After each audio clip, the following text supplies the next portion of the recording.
From the Agora to the zoo, our town is special. Just how special? Find out in the appropriately titled book, Cleveland A to Z, an alphabetical assembly of items inspired by our happening hometown and produced by the Western Reserve Historical Society. Author John Grabowski and photographer Lauren Piccini have joined us today to give us a peek into the pages. So we're so happy to have you here today. Delighted to be here.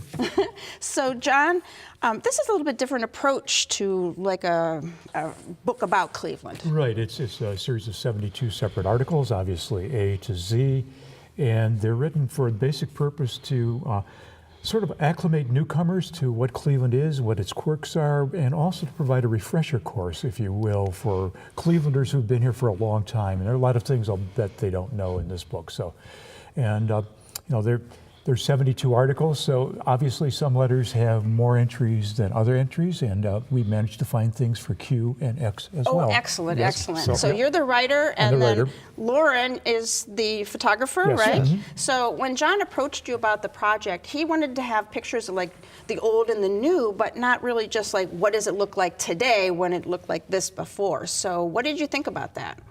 Well, John did make it very clear this was not a then and now.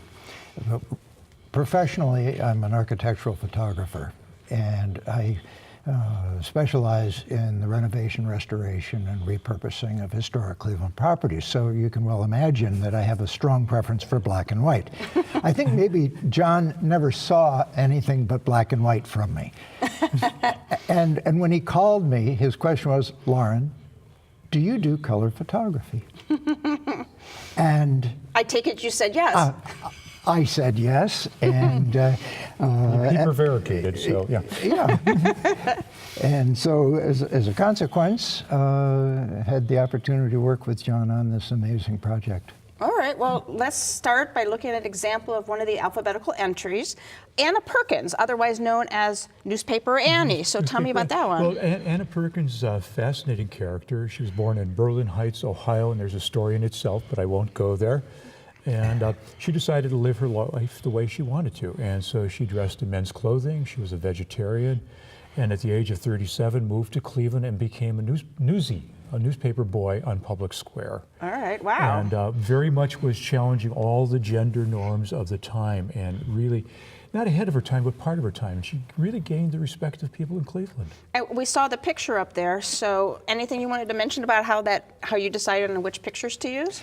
Well, it was truly ironic because John, having stressed that this was a non-traditional book, therefore he wanted non-traditional photographs, we broke the rule on this one, and this is a piece that was Annie's and is now in the collection of the Western Reserve Historical Society. Oh, okay.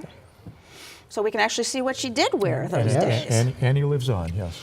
And Lauren, one of your favorites is the I guess it's probably under B maybe, for the burning river. Yes. Yes, so it is. tell us about the pictures of the old and new burning river.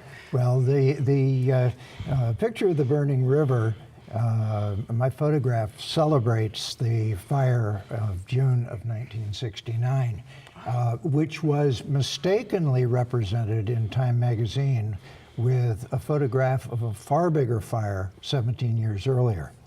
As a consequence, Cleveland got another black eye. It served as fodder for all of the nighttime talk show hosts.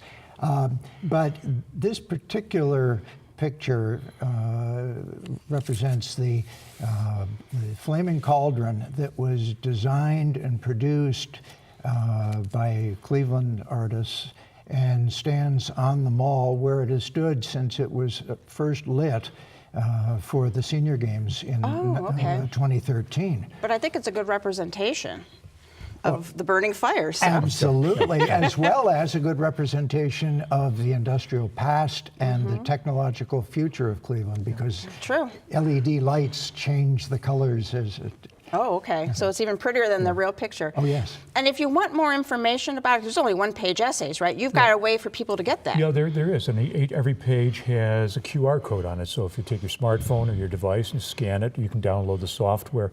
It'll take you to another source, the Encyclopedia of Cleveland History, which I edit being the most powerful one. Okay. But the other way to find Cleveland history is to come down to the Cleveland History Center of the Western Reserve Historical Society and see our brand new exhibit, relatively new.